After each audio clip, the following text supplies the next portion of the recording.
Hello and welcome to another audio video.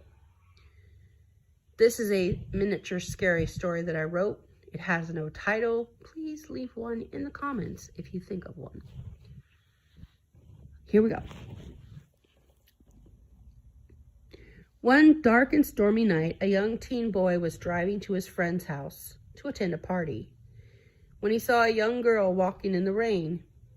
He stopped the car and rolled the window down. "Excuse me, are you okay? Do you need a ride?" "Oh, yes, please. My car, it's not working. I was on my way to a party and it just started acting up." "Well, hop in," he said as he unlocked the door. "Thank you." "So, how long you been walking? You look awful pale."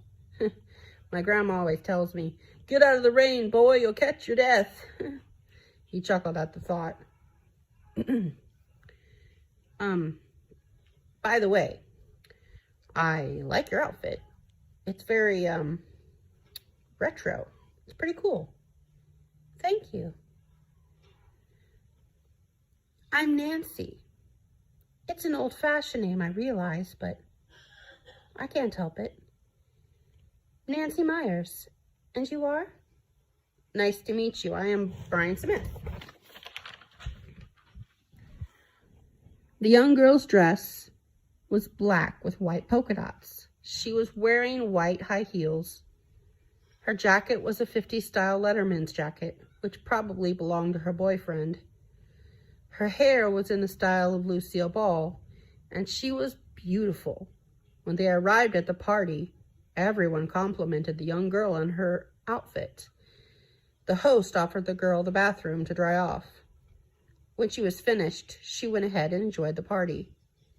The guys wanted her number, of course, but only one was lucky enough to get it, her rescuer, Brian Smith. After the party, the young man who had brought her asked where she lived. She told him, and he took her there. A woman who had gray hair and sad eyes surrounded by wrinkles peered out the living room window. "Thank you," she said, kissing him on the cheek, leaving a lipstick print on it. When he saw the door open and close, he drove off. The next day, as he headed to school, he saw the girl's jacket. He thought he would see her at school that day, but he didn't. He saw her photo in an old cheerleading picture, but thought he was seeing things. So after school, he called the number that she gave him. "Hello," the woman from the window said.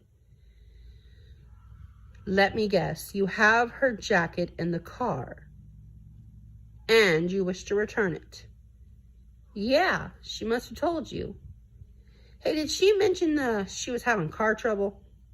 "Yes, I know all about that too." "That's why you need to take the jacket to the cemetery." "The cemetery? Why?" "She's always at the cemetery these days. She'll be there.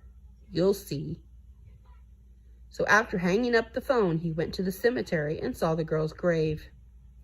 He wondered what had happened to her, but was not sure if her mom would say.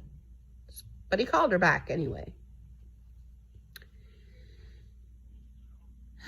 It was so many years ago, 1954.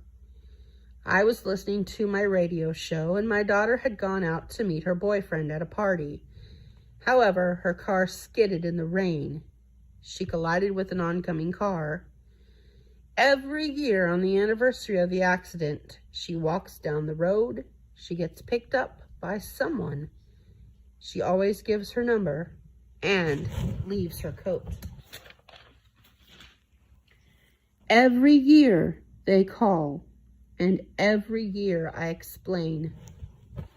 But I saw her go in." She does come in. The door opens by itself. It closes by itself. And then she says, "Good night, Mother," and fades away. I had hoped that she'd been able to move on by now, but apparently not yet. Where is this boyfriend she's looking for? You didn't know? He has a grandson now, Joey Mitchell. Thank you. I think I can help her move on. He called his friend Joey, who had hosted the party that night, and said, "Is your grandfather alive?" "No. Why?" "What's his name?" "Donald Mitchell." "Thanks. Yo, what's this about?" The young girl from the party. "What does my grandpa have to do with it?" "I'll tell you later." Brian went to the cemetery and saw Donald's grave. He felt weird doing this next thing, but he finally found the courage. "Nancy?" he called out. "Hello, Brian. Thank you for bringing my jacket back." She kissed him on the cheek again. "Nancy, look at this stone." "Oh, my." "Nancy, is that you?" A young male stepped from around the gravestone. "Donnie," she smiled.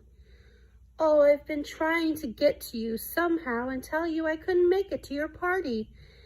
And I was so sorry." "Nancy, my love," he said, taking her hands. "I think it's time for us to go into the light." "Your grandson is very nice and polite. You know, I thought it was you at first.